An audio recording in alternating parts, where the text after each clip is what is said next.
Et bonsoir. Bonsoir Urs Pils, bonsoir à tous. Merci d'être au rendez-vous pour le best-of de la semaine, l'occasion de voir ou revoir les meilleurs extraits des invités de nos JT de ces derniers jours. Cette semaine aura notamment été marquée par la passation de commandement du corps des sapeurs-pompiers de Monaco. Le nouveau chef de corps, Maxime Ivrard, était d'ailleurs avec nous en plateau. Nous avons aussi parlé sport avec des médaillées olympiques présentes à Sportel Awards, Clarisse Agbenienou et Valériane Ayayi.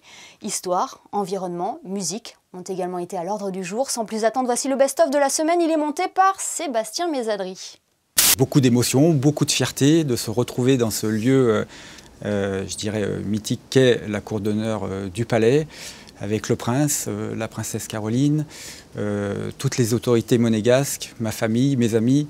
Donc c'était un grand moment pour moi, c'était très solennel. Et à la rigueur, je fais souvent une comparaison entre ce que j'ai connu sur le porte-avions et Monaco. En fait, Monaco, c'est un gros porte-avions parce que tout est rassemblé dessus. Vous avez sur un tout petit territoire tout d'un grand pays. Et donc, il faut que ça cohabite tout ça. Quand vous avez un grand espace, vous pouvez séparer les risques, vous pouvez les éloigner pour éviter qu'il y en ait un qui interagisse sur l'autre. Là, non. Là, c'est tout dans une boîte, comme le porte-avions. Il y en a autant dans le sous-sol qu'on ne voit pas que sur la partie aérienne. Et tout doit cohabiter. Et pourquoi ça marche? Parce qu'il y a des règles. Et depuis maintenant 2 ans, nous avons pris la décision d'organiser 2 manifestations totalement distinctes, avec les Sportel Awards qui ont commencé dimanche et le Sportel Marché qui a commencé aujourd'hui, qui a ouvert ses portes aujourd'hui.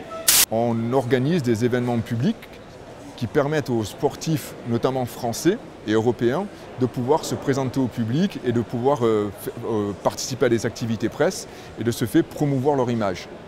Ça, c'est la partie Sportel Awards. La partie marché, c'est le Sportel Marché, le marché le plus important aujourd'hui au monde dédié aux ventes de programmes sportifs. C'est une manifestation qui demeure, malgré la crise, très internationale. On a une participation américaine, du Nord et du Sud. On a même des participants asiatiques qui sont venus à Sportel.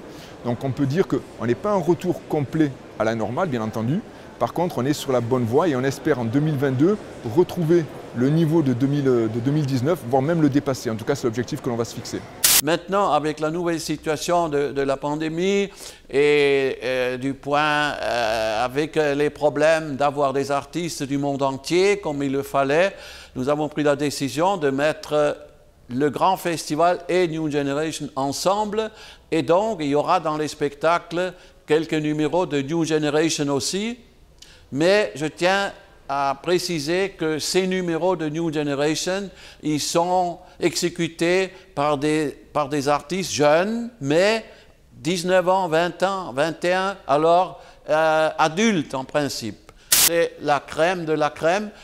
Et les highlights, pour nous, c'est quand même les présentations du grand maître russe Guy Airadze, qui est vraiment le numéro 1 en costume, en décoration, en développement d'artistes de tout haut niveau.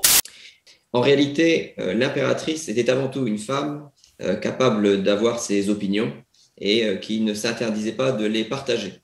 Mais en réalité, son influence et donc la concrétisation de cette vision était assez limitée. C'était avant tout une femme libre, plus qu'une femme de pouvoir. L'impératrice Eugénie a été pendant un siècle, au moins si ce n'est plus, victime d'une légende noire qui l'a assommée de calomnies et de caricatures, faisant d'elle une souveraine superficielle, sotte, hystérique, despotique, alors que tout de même, il n'est pas inutile, je pense, de rappeler que l'impératrice Eugénie est en France, encore à ce jour, la dernière femme à avoir exercé les fonctions de chef de l'État par 3 fois, en 1859, 65 et 70, et qu'elle a été une femme pendant 10 ans associée aux travaux des conseils des ministres, ce qui est assez rare pour une femme au 19e siècle. C'est vrai que c'est le sport qui m'a accueillie, où on s'est choisi, je dirais ça comme ça.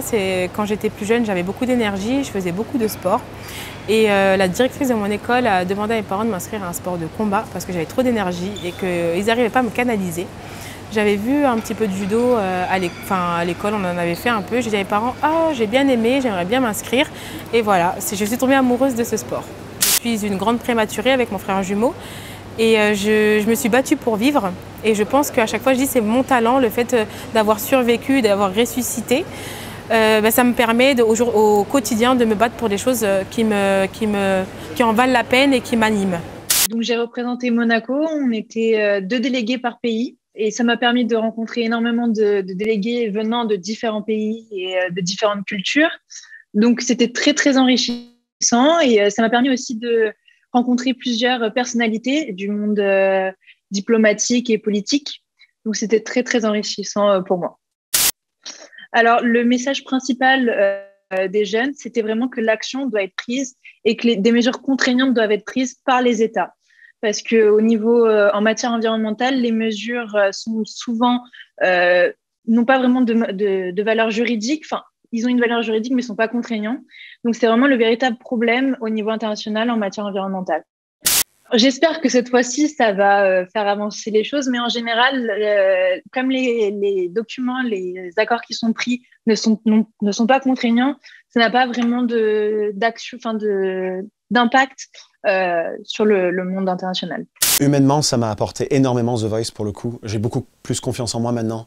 The Voice, ça m'a apporté tout. J'ai rencontré mon manager pendant la première saison. Et depuis, je me suis fait signer chez Sony Music, qui était un rêve depuis que j'étais tout petit. Et on est là, en train de discuter, c'est très cool. Je savais au fond de moi que oui, j'avais une belle histoire à raconter après, finalement, à cet enfant.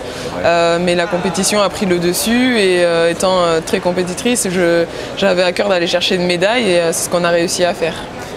Bien sûr, ça reste une très belle médaille de bronze. Maintenant, on a envie de plus, on a envie de mieux. On aurait peut-être pu faire plus, peut-être pu faire mieux. Mais il faut aussi savoir apprécier justement cette médaille et se dire que sur les prochaines compétitions, on aura aussi peut-être un travail différent à faire pour aller chercher mieux. Vous suivez un peu le parcours de Monaco en basket? Pour moi, une très belle équipe. Je sais pas, j'adore pouvoir regarder leurs matchs. Donc je leur souhaite une belle saison en Euroleague. J'ai suivi leur parcours l'année dernière quand ils ont été champions en Eurocup. Donc voilà, je leur souhaite une belle saison. Et nous leur souhaitons également. J'en profite d'ailleurs pour vous annoncer que Monaco Info diffusera tous les matchs de la Roca Team en Euroleague avec aux commentaires David Cosette et Ali Traoré. Avant de nous quitter, je vous propose un petit détour sur Internet pour le best-of des réseaux sociaux. Il est proposé par Alexandra Salustri.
Paris-Roubaix. Le best-of est à présent terminé. Merci de nous avoir suivis. Rendez-vous demain pour un nouveau JT, de nouveaux invités, pour que vous soyez les premiers informés. Très belle soirée à tous sur Monaco Info.